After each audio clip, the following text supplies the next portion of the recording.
of abortion. And it was just a week or so ago that I related to you a story about what happened in India. There was a rape of a young girl. I believe she was 13 years old and had become pregnant as a consequence of that rape. The court ordered that because of the circumstances and because of her age, that the pregnancy would be terminated. They had to have a court order to do that in India. And so the doctors looked at the court order and they said, well, this baby is kind of far along. And they ended the pregnancy, but they did not kill the baby. What they did was they did a C-section and they saved the life of the baby. And they said, we did what you said. We terminated the pregnancy, but we didn't have to tear the baby apart.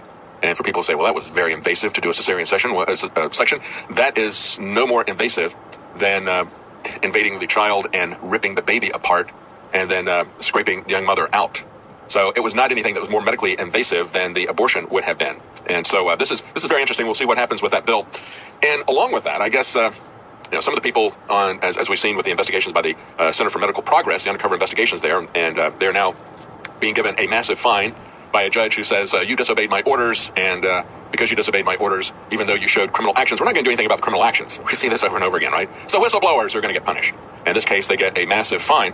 One of the two undercover investigators there who exposed Planned Parenthood's massive and profitable baby body parts trade in 2015, this is from WND, is challenging a California judge's refusal to dismiss felony charges against her, arguing the state's attorney general failed to meet the legal deadline for filing an amended complaint. And what had happened was the San Francisco Superior Court threw out 14 of the original counts, said they were legally defective, and the state was given 10 days to refile the complaint. But they didn't meet the deadline for filing the complaints, and so this lady and her counsel are arguing that the counts should be thrown out. However, the judge refused to dismiss the counts that did not get filed within the deadline and said, well, I think the attorney general intended to refile. He intended to refile, but he didn't refile in that amount of time. It doesn't matter what the law says, does it? You can miss the deadline and they will still waive that. And quite frankly, I have seen this when I worked with third-party political campaigns. We would have a situation where we would go through strenuous efforts that were never done by the Republicans or the Democrats in order to get on the ballot. We would do things that they never had to do. And we would make it. And in some cases, in various parts of the country, we would have a situation where the Republican or the Democrat did not file anybody. And after they saw that it was going to be a two-way race, one of the major parties that were going to not oppose the incumbent because they were in a strong position, after they saw that we were there and it was going to be a two-party race, then they would jump in after the deadline. And the judge would do the same thing there and say, well, it's important to have that major party on the ballot, so we're going to waive the requirements for them that other people spend a great deal of time and a great deal of money to follow the law. It just doesn't matter. Stay with us. We'll be right back. We've got some more information before we get to the shooter about a mother sent to may harm your box. Reports and entire. Check it out. Well, that I personally have been taking for over a year, and now we believe we guns, but it's still. We have a lot of issues as to how that many rounds were fired in such a short time, because it wasn't a 10-minute segment, but it was a little over 4 minutes that was done. How were that many rounds? A lot of people having videos and other things. Police at the time believing that it was multiple shooters. Other people who were experienced in the military saying that they believed it was multiple shooters. Now we have the sheriff saying, well, I don't really think this guy pulled this off by himself. So we're going to talk about that in just a moment. We have some other information, though, that's at the top of the news that's just kind of miscellaneous stuff that we haven't covered in the last couple of days. And I did mention last week we had the threat of a mother who said that she did not want to vaccinate her son. And this was a dispute between a couple that was divorced. And this went before a judge. But the judge was going to take an unusual step of sending the woman to jail if she did not get her child vaccinated. She said, I would rather sit behind bars, standing up for what I believe in, than giving in to something that I strongly do not believe in. And the judge said, vaccinate your son or go to jail. Yesterday, she stood by those words. She refused to back down, and the judge, Karen McDonald, then told her that she was in violation of a court order to vaccinate her son, and she was sentenced to jail.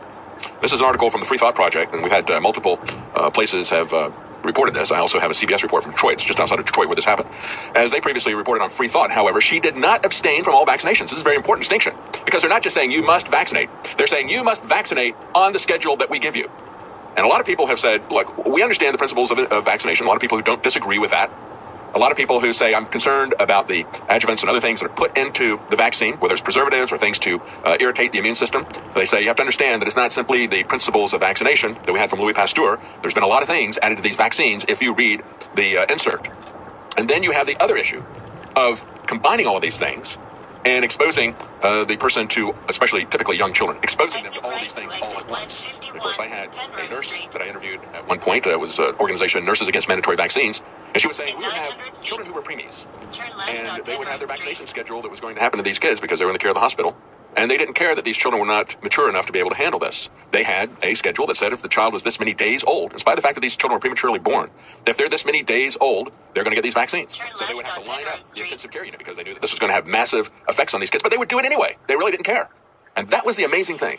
They didn't care. They knew this what was going to happen. They knew the reaction to it. They knew the kids couldn't handle it at that young age, and they couldn't handle that many vaccines, but they did it anyway. And so this is what the mother is saying. She said she had not abstained from all vaccinations. She had some of them, but it was her prerogative as a parent to work this out. And they point out, this is a decision that was split between the side with the father, who wants all the vaccines in that